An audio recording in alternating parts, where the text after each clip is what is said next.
Sa huling araw ng Dubai Air Show sa UAE, nakuna ng isang manonood ang pagbulusok at tuluyang pagbagsak ng isang Indian fighter jet.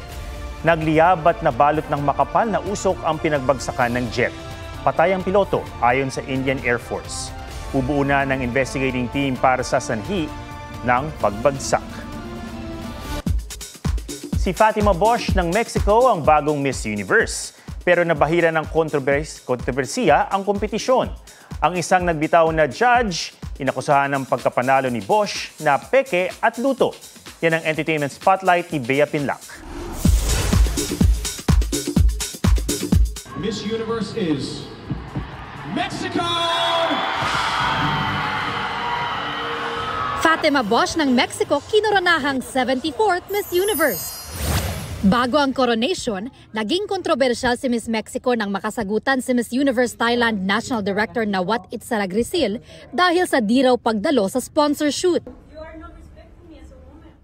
Pinutol din daw ng opisyal ang pagpapaliwanag niya at tinawag pa raw na dumbhead. Security. Nag-walk out noon si Miss Mexico na sinundan ng ilang kandidata pati si Miss Universe 2024 Victoria Thilvig ng Denmark. I just try to be kind. I'm trying to give my best. And he just said to me and shut up and a lot of different things.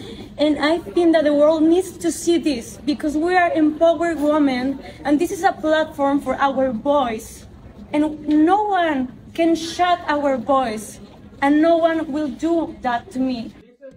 Nagsorry si Nawat kay Miss Mexico at iba pang kandidata sa anyay misunderstanding sa pageant.